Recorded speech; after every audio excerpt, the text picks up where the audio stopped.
Fala, meus queridos, fala, querido, fala, querida, graça e paz de Jesus, bom dia, boa tarde, boa noite, boa madrugada. Se você está entrando aqui agora nesse perfil, esse é mais um episódio da nossa série aqui no YouTube chamado Devocionais. Para quem não me conhece, eu sou o Pastor Elvis e toda semana nós estamos aqui com essa playlist de devocionais aqui dentro do YouTube. Então, se você não é inscrito ainda do nosso canal, você já aproveita, já se inscreve, já deixa um like. No final do vídeo, se você achar interessante, você já deixa um comentário, que é para estar dando engajamento aqui no nosso canal, tá bom? Gente, eu passei um tempo, alguns dias sem conseguir gravar por alguns motivos pessoais, mas a partir dessa segunda-feira a gente volta com toda a força e eu tenho certeza que nós vamos aprender muito sobre teologia bíblica aqui nesse canal. Nessa série de devocionais, nós estamos falando sobre temas bíblicos de uma maneira básica, mas ao mesmo tempo de uma maneira bem profunda, bem teológica e às vezes até sistemática. Então eu tenho certeza que nós aprenderemos muito da palavra do Senhor. A gente vai continuar aprendendo um pouco mais e o tema de hoje está incrível. Eu tenho certeza que a maioria de vocês ainda não ouviu falar sobre esse tema bíblico que nós vamos ensinar hoje.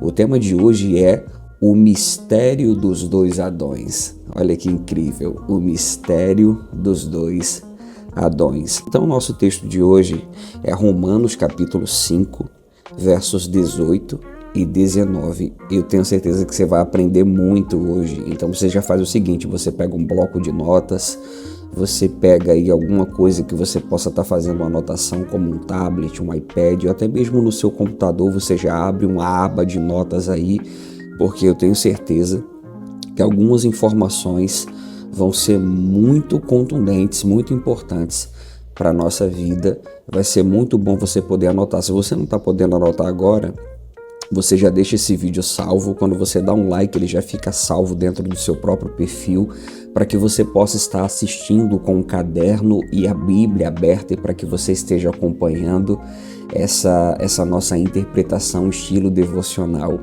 de hoje, beleza? Romanos capítulo 5, versos 18 e 19. A partir do verso 18, as palavras do apóstolo Paulo dizem o seguinte: portanto, assim como por uma só ofensa veio o juízo sobre todos os homens para a condenação, assim também por um só ato de justiça veio a graça sobre todos os homens para a justificação e vida. Porque assim como pela desobediência de um só homem,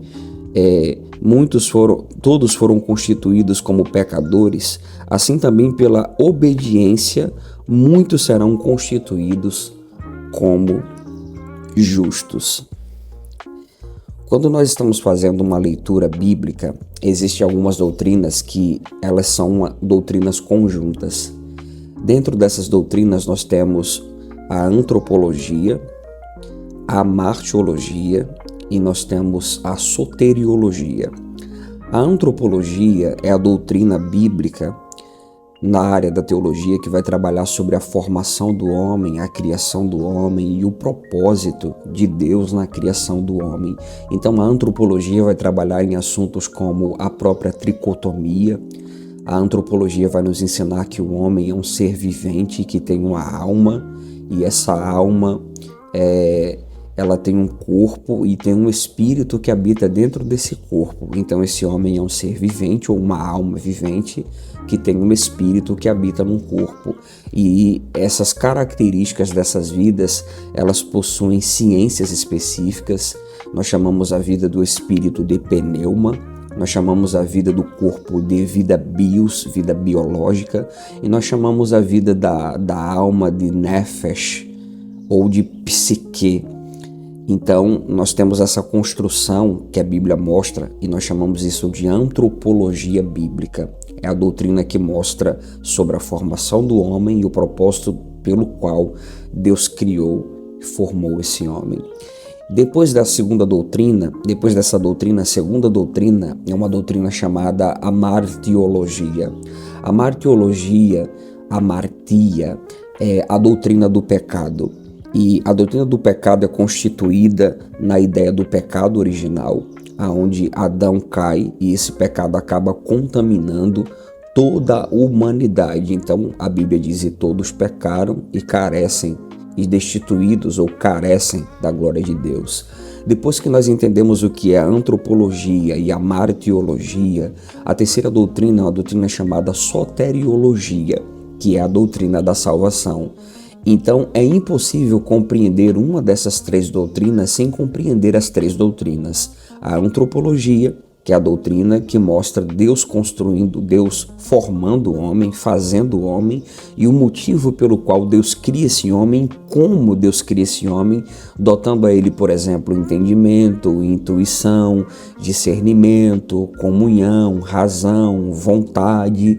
Então tem toda essa construção. A martiologia vai mostrar sobre o pecado na vida do homem, e a soteriologia, a maneira como Deus vai fazer para salvar esse homem dessa vida pecaminosa. Então essas doutrinas, elas estão atreladas como uma tríade, como na harmonia, melodia e ritmo de uma música que se completam. Então é bem importante compreendermos todas essas questões, essas doutrinas bíblicas, para que a gente possa compreender de fato esse raciocínio. Mas partindo da perspectiva bíblica da criação do homem, quando Deus ele forma o homem, a Bíblia chama esse homem no livro de Gênesis de Adão. Adão pode ter alguns significados. Alguns dizem que o melhor significado que temos é barro ou barro vermelho. Mas quando nós olhamos para a Bíblia e percebemos um dos significados mais contundentes do nome Adão, olhamos para o significado e traz a ideia da palavra humanidade. Então, Adão, em termos teológicos, significa humanidade. E quando Deus cria Adão para ser o representante da mesma. É como se Deus olhasse para Adão e dissesse assim: Adão, você é a humanidade. Você representa a humanidade. Por exemplo, quando Deus chama Ezequiel de filho do homem, Deus está dizendo que Ezequiel é filho de Adão. Quando a Bíblia diz que Deus não é homem e nem filho do homem, a Bíblia está dizendo que Deus não é humano e que Deus não é filho de Adão, porque filho do homem ali é filho de Adão. Então Adão representa toda a humanidade nele. Sabe como é que nós chamamos isso? Nós chamamos de pessoa corporativa ou de homem corporativo. Então, quando nós olhamos para Adão, nós percebemos que Adão traz toda essa representação mundial nele. E Deus cria esse Adão para que ele governe a terra e para que ele faça filhos com sua esposa e para que ele cresça e multiplique. A partir do momento em que Adão come do fruto do conhecimento do bem e do mal, Adão se transforma num homem caído e Adão se transforma num homem morto. A vida que Adão vai viver é a vida da morte. Então, a partir daquele momento, quando nós olhamos para Adão como um homem corporativo e Deus enxergava toda a humanidade em um só homem, toda a humanidade acaba caindo junto com Adão. Se Adão é um homem que representa toda a humanidade, a partir do momento em que esse representante cai, toda a humanidade acaba caindo junto com Adão. Olha como isso aqui é interessante. Quando nós falamos sobre o pecado que traz a condenação, normalmente as pessoas na igreja acham que o que nos condenou ou o que nos condena é cometer pecados como pecado da luxúria, pecados sexuais, pecados como idolatria, pecados como uso de entorpecentes. Mas quando nós olhamos para a Bíblia Sagrada, nós percebemos que nós não caímos porque cometemos pecados. Nós percebemos que nós caímos quando Adão cometeu pecado. E hoje eu cometo pecado porque o homem a qual me representa cometeu um pecado. Olha como isso é interessante. Então, o que nos condenou não foi os nossos pecados cometidos quando nós nascemos. O que nos condenou foi o pecado cometido por Adão lá no paraíso. Então, quando nós olhamos para a Bíblia Sagrada, isso é ortodoxo no cristianismo, nós entendemos que todo homem nasce pecador por natureza. A gente chama isso de semente de Adão, ou a gente pode chamar isso de semente do pecado original. Então todos os homens nascem pecadores. Observe o seguinte: muitas pessoas pensam que o homem nasce sem pecado e que depois ele acaba pecando. Essa doutrina é uma doutrina que nós chamamos de pelagianismo. Havia um teólogo na igreja chamado Pelágio que ele tinha essa visão de que o homem nascia inocente e que depois ele acabava pecando. E isso foi condenado pela própria ortodoxia da igreja, porque a igreja compreende que nós não se tornamos pecadores a partir do momento em que nós pecamos. Nós pecamos porque de fato já somos pecadores. Então, quer seja criança de colo ou o adulto que está na sala da sua casa agora assistindo esse vídeo, todos nós somos pecadores por natureza. Por quê? Por causa da semente de Adão que representa toda a humanidade. Esse é o mistério do primeiro Adão. Então olha como é interessante. Você não cometeu nada antes de nascer, mas você já nasce com uma herança. A herança do velho Adão que está sobre a minha vida, que estava sobre a sua vida, estava sobre a minha vida, que é a herança da queda. Isso é homem corporativo. A partir do momento em que Adão peca e que ele cai, Deus já tinha um plano para que Deus ele pudesse reposicionar esse homem ao seu propósito original. E dentro desse plano de Deus estava inserido a vida de Jesus. Jesus estava inserido nesse plano de Deus. Então, quando Jesus viesse, Jesus viria como último Adão. Alguns dizem segundo Adão, não tem problema. Eu gosto muito da expressão último Adão porque traz a ideia de que não existe nenhum outro depois dele. Segundo traz a ideia que tem um terceiro, um quarto, um quinto. Então eu gosto muito de me apegar à ideia do último Adão. Quando Jesus vem à Terra, Jesus vem exatamente como o Adão do Gênesis capítulo 1 e do capítulo 2, antes do capítulo 3 na queda. Ele vem sem pecado, nasce, cresce, morre e ressuscita sem pecado nenhum. Então, a partir daquele momento, Adão, que é Jesus, ele seria representante de uma nova geração de pessoas. Quando Jesus se entrega à morte na cruz, no Calvário, Jesus estava naquele momento representando o pecado dos eleitos de Deus. Jesus estava naquele momento representando o pecado daqueles que confessariam e receberiam o Senhor como seu Salvador. Então, naquele momento, Jesus representava a humanidade e o pecado da humanidade estava sobre Jesus. Naquele momento, quando Deus olhou para Jesus, Deus não viu mais o Cristo, Deus nos viu em Cristo. Por isso que Deus teve que condenar o seu filho. Observe que os algozes ali não era Roma, não era Caifás, não era Anás, não era César, não era Herodes. Os algozes eram os algozes do próprio Deus. A palavra de Deus diz em Isaías capítulo 53, a partir do verso 10, que Deus teve prazer em moer Jesus, Deus teve prazer em esmagá-lo. A Bíblia diz que foi Deus quem entregou o seu filho para morrer por nós. Então toda a ira de Deus recaiu sobre Jesus. A palavra de Deus deixa muito bem claro que o castigo que nos trouxe a paz estava sobre ele. Que castigo é esse? O castigo do próprio Deus. Esse cálice que no Getsemane Jesus pediu que fosse apartado era exatamente o cálice da ira de Deus, pois a Bíblia diz que aquele que nunca conheceu o pecado se fez pecado para nos justificar do pecado. Então, quando Jesus vai à cruz, quando ele é crucifixado, Jesus está naquele momento representando a humanidade.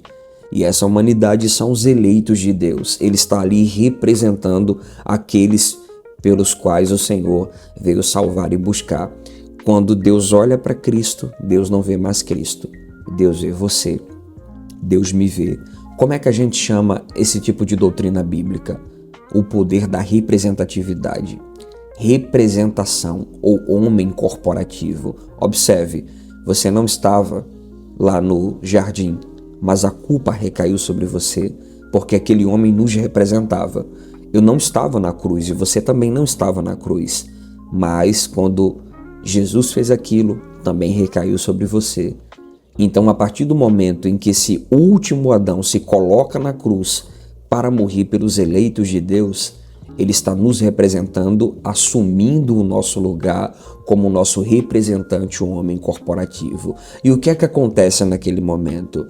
Toda a culpa pelo pecado é apagado e a Bíblia diz que a dívida que era contra nós, ele a quitou cravando-a na cruz do Calvário.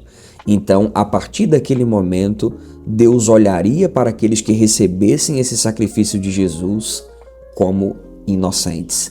Se Deus hoje olha para os que estão em Adão de Gênesis e Deus os condena, Deus agora olha para os que estão em Jesus e os perdoa. Sabe o que é que a Bíblia diz? A Bíblia diz que nenhuma condenação há para os que estão em Cristo Jesus, o nosso Senhor.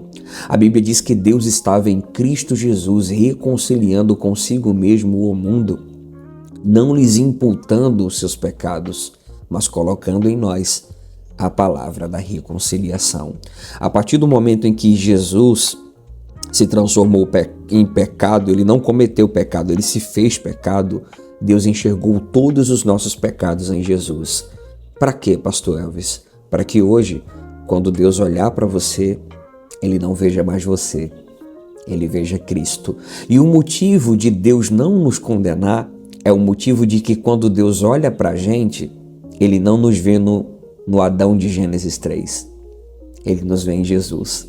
E quando Deus nos vê em Jesus, Deus nos vê como filhos amados. Dentro disso, existe uma doutrina bíblica chamada de estado e posição. Estado é a maneira como você se comporta. Posição é a maneira como Deus te vê. O teu estado é a maneira como você vive aqui na Terra, e o nosso estado oscila. Tem hora que você está feliz, tem hora que você está triste, tem hora que você quer ler a Bíblia, tem hora que você não quer ler a Bíblia, tem hora que você quer orar, tem hora que você está com preguiça de orar. Se Deus ele fosse nos julgar pelo nosso estado, nós oscilaríamos na mão de Deus ou no amor de Deus todos os momentos. Porque se Deus fosse me julgar com base no meu estado, quando eu estivesse bem, eu estaria bem com Deus. Quando eu não estivesse tão bem, eu não estaria bem com Deus. Só que Deus não me olha pelo meu estado, Deus me vê pela minha posição. E a minha posição é Cristo. Cristo é a nossa posição. Então olha como isso é interessante. Quando Deus olha para a terra, Deus olha para todos os seres humanos e Deus vê dois Adões. Todos os seres humanos Deus vê dois Adões. Quando Deus olha para todos aqueles que não receberam Jesus como Senhor, quando Deus olha para todos os homens que estão caídos e depravados, Deus vê o Adão de Gênesis 3.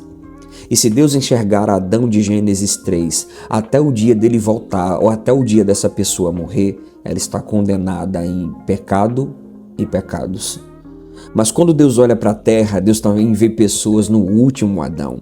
Em Hebreus capítulo 10, quando o escritor está falando sobre a expiação que era totalmente limitada no sentido de que ela não conseguia salvar, em um dos versículos o escritor diz assim: então eu vim para cumprir aquilo que está escrito no teu livro ao meu respeito. Retira o primeiro e coloca o último. O que é esse retirar o primeiro e colocar o último? Era como se o escritor estivesse dizendo: tira o Adão de Gênesis 3 e coloca agora o teu Adão. Então quando Deus olha para você e ele vê o Adão da cruz, você está salvo. Quando ele olha para você e vê o Adão do Getsemane, o Adão do Calvário, você está perdoado. Então a pergunta que temos que fazer é: em qual Adão nós estamos? Nós estamos no Adão de Gênesis 3 ou nós estamos no Adão do Calvário? Você está percebendo que nada é sobre nós? Você está percebendo que não é sobre mim, não é sobre você? Quando falamos da culpa, nunca foi sobre nós, porque nós não estávamos no paraíso. Mas quando nós falamos da salvação e do perdão, também não é sobre nós, porque nós não estávamos no Monte Calvário e também não estávamos na cruz. Em qual Adão nós estamos? No Adão da morte ou no Adão da vida? Em qual Adão nós estamos? Naquele que falhou ou naquele que foi perfeito em sua missão? Em qual Adão nós estamos? Naquele que disse, foi a mulher que o Senhor me deu, não fui eu? Ou no Adão da cruz que diz assim, coloca a culpa da minha mulher em mim porque eu morro por ela? Aqueles que estão no novo Adão receberam a vida de Deus, foram feitos filhos do Senhor, foram perdoados e jamais passarão por condenação alguma. Então compreenda o seguinte, o motivo de Deus te amar, o motivo de Deus te perdoar, o motivo de Deus não te jogar no inferno quando você comete pecado ou pecados, é o motivo de que quando Deus olha para você, ele vê Adão. E que Adão é esse que ele vê? O Adão perfeito que nunca pecou. O Senhor vê Cristo. Esse é o grande poder da representatividade. Para que você entenda, é como na Copa do Mundo. Imagina que o jogador está lá, quando aquele homem vai bater o pênalti, se ele acerta, não é ele que ganha. É a seleção brasileira que ganha. São os brasileiros que ganham. Mas se aquele homem vai bater o pênalti e ele erra o pênalti, não é ele que perdeu o pênalti. É o Brasil que perdeu o pênalti. Então, quando nós olhamos para Adão, nesse clima de Copa, nós observamos que o Adão do Veterotestamentário errou o pênalti e nós perdemos. Mas quando nós olhamos para o Adão do Novo Testamento, ele acertou o gol e todos nós fomos vitoriosos. Isso se chama homens corporativos, representantes da humanidade. E é no Adão que estamos que vai revelar a vida que nós estamos vivendo. Se você ainda está no velho Adão, a vida que você está levando é uma vida na morte. Mas se você já está no último Adão, a vida que você está levando é uma vida Zoe, é uma vida pneuma, é uma vida na vida de Deus que flui para a vida eterna. Eu espero que você tenha entendido um pouco mais sobre os dois Adões. Eu não sei se você já conhecia essa doutrina, não sei se você já sabia o que era estado e posição. E quando a gente descobre o que é estado e posição, a gente fica muito feliz, porque por muito tempo na igreja a gente ficou pensando que quando a gente se comportasse mal, Deus ia nos logo jogar no inferno, nós deixaríamos de ser salvo. Mas quando Deus olha para mim, Deus não me vê em mim mesmo, Deus me vê em Jesus. E é por isso que ele não me condena mais, porque eu estou no Adão que cumpriu a missão e foi fiel nessa missão até o final. A salvação não é sobre mim, a salvação é sobre ele. Então a gente fica muito feliz em saber disso, que ele nos representa diante de Deus. Assim como toda legislação, como todo povo precisa de um representante, quer seja um rei na monarquia ou um presidente no sistema democrático, Jesus nos representa diante de Deus. É como se todas as vezes que você fosse pecar, ou que você pecasse, melhor dizendo, e a Bíblia diz que o salário do pecado é a morte, é como se alguém chegasse diante de Deus e dissesse assim, olha, o pastor Elvis pecou, a Bíblia diz que a alma que pecar, essa morrerá. E Deus se levantasse do trono para me matar e te matar. E quando Deus se levantasse do trono para decretar a minha morte e a sua morte, Jesus se colocasse na frente de Deus, e ele se colocando na frente de Deus dizia assim, ele diria assim, você não pode mais matar, Pai, você não vai mais matá-lo. E o Pai dissesse, mas por que eu não vou matá-lo? E Jesus dissesse, e Jesus diria assim para o Pai, porque o Senhor já me matou no lugar dele. A morte que ele deveria passar, eu passei no lugar dele. Então Deus olha para a gente e diz assim, então eu tenho que perdoá-lo, porque o meu castigo eu já joguei nas costas do meu último Adão. A morte, o último Adão já levou. Então a única coisa que eu tenho que fazer com esse cristão é perdoá-lo e amá-lo. Por isso que a Bíblia diz que hoje nós temos paz com Deus por meio de Jesus Cristo. Nós temos paz com Deus por meio de Jesus. Então se alegre essa manhã, você não está mais condenado, você está em Jesus. Que você possa se alegrar por isso essa manhã, essa tarde ou essa noite e entender que você está em uma pessoa e essa pessoa é uma pessoa eterna, essa pessoa é o próprio Deus.